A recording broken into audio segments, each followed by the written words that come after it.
HRBC show called Let's Talk. So today we have Melissa Herum, and she is running for Virginia Beach School Board. So I can't wait to get this interview going and find out if she has what it takes to get your vote.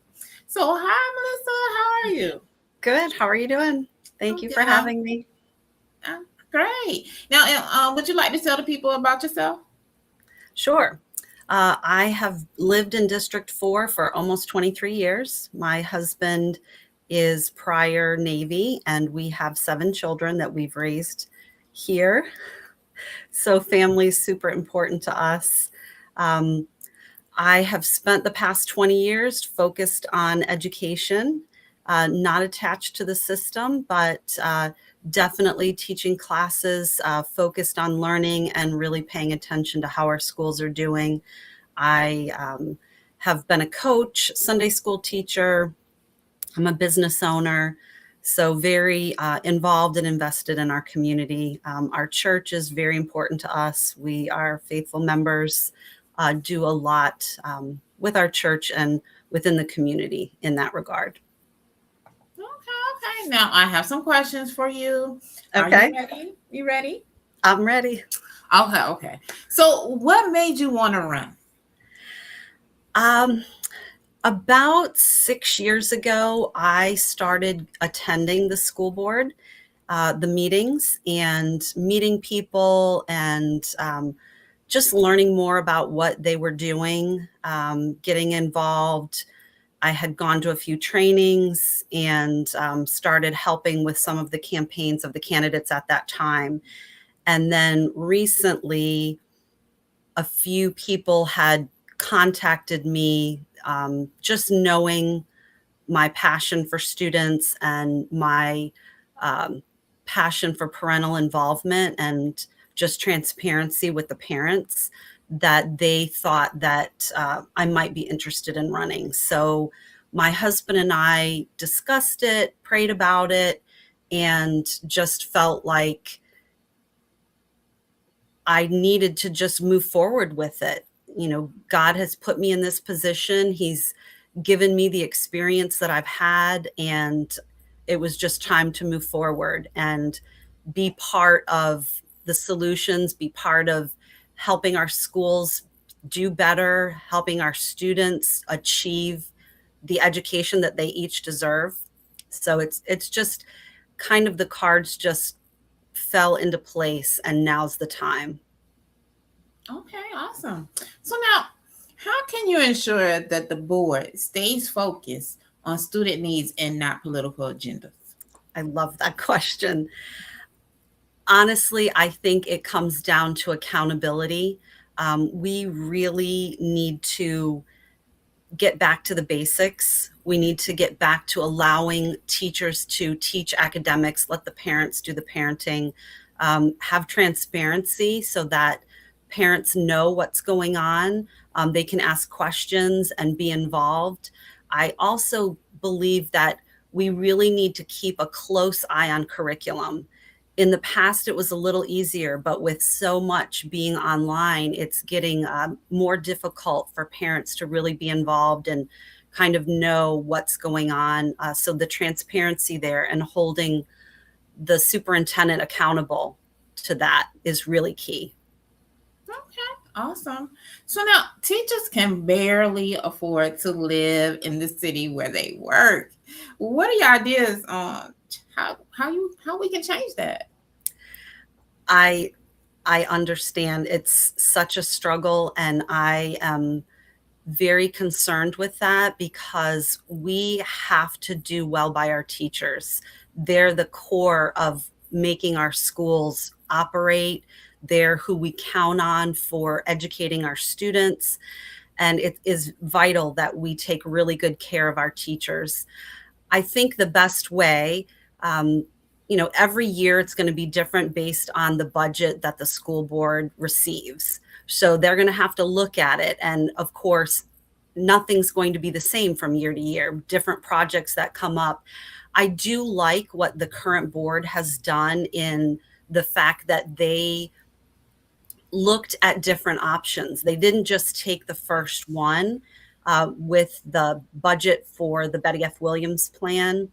And Mhm. so that competition and really looking outside the box allowed them to make really good decisions. So we really have to steward the money well.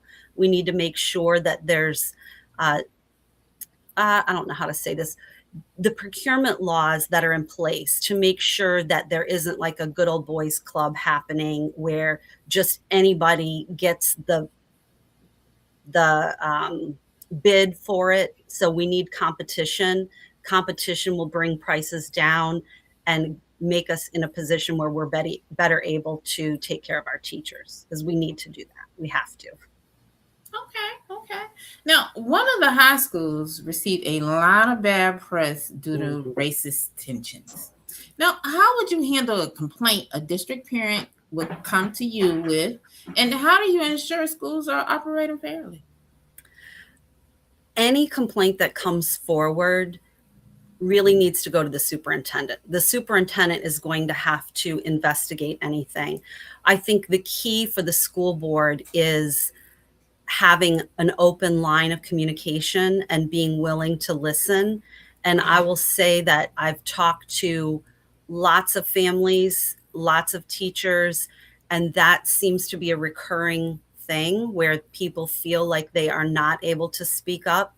And I definitely want to hear from families. I want to be an open door so that families know they have someone to go to, and that I will absolutely take those concerns to the superintendent and hold him accountable to investigate and handle the issues that come up.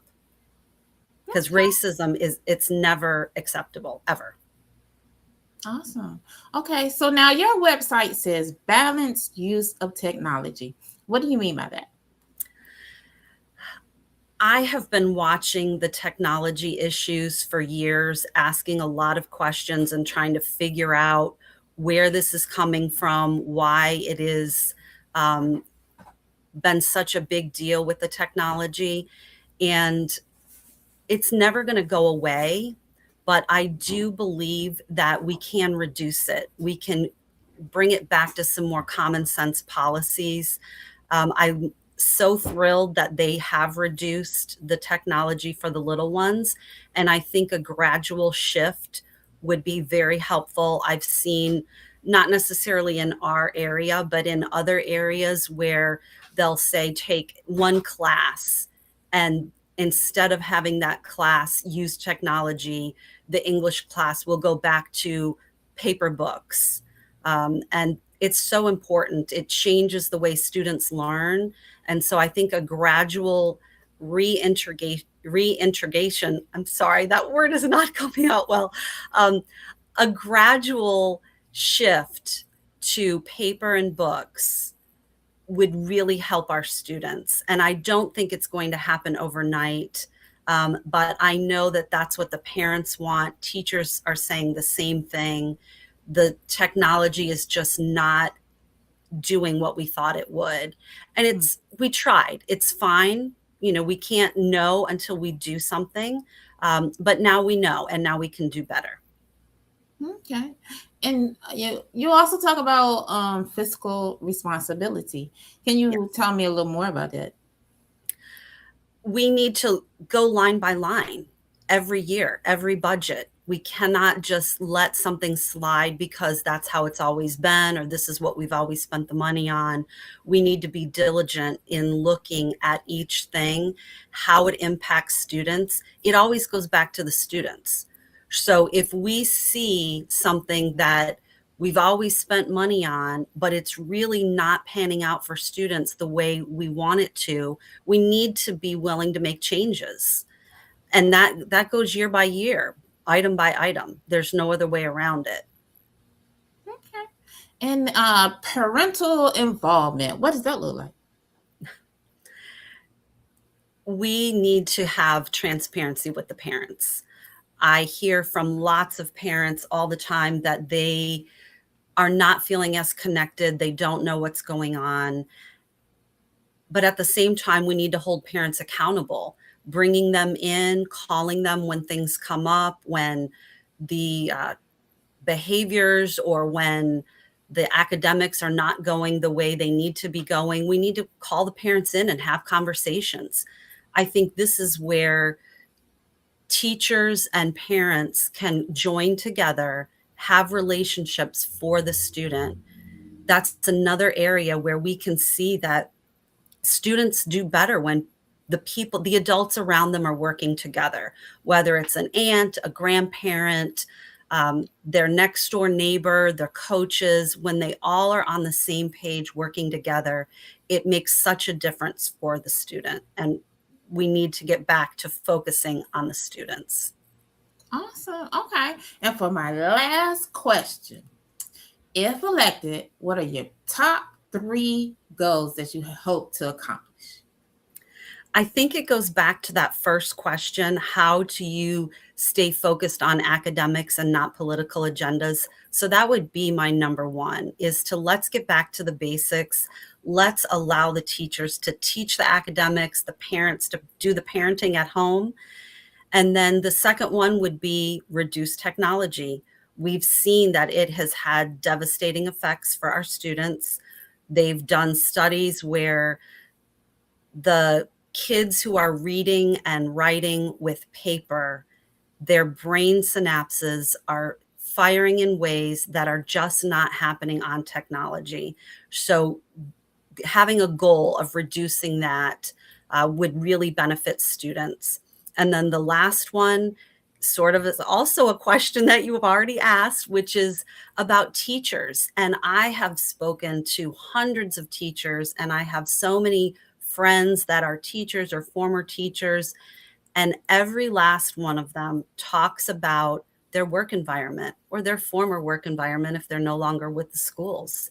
And I think holding students accountable and that relationship with the parents can really go a long way to improving the work environment for teachers. And if the teacher's work environment is going better, it's going to be better for our students, which is our goal. Awesome. Okay. Well, those are all the questions that I have. Is there anything else you would like to tell the people? That's the hardest question yet. I am just really excited, and I have been blessed by this whole process. I have thoroughly enjoyed door knocking. I know some people are so afraid and so intimidated to knock on doors, and they don't like that part.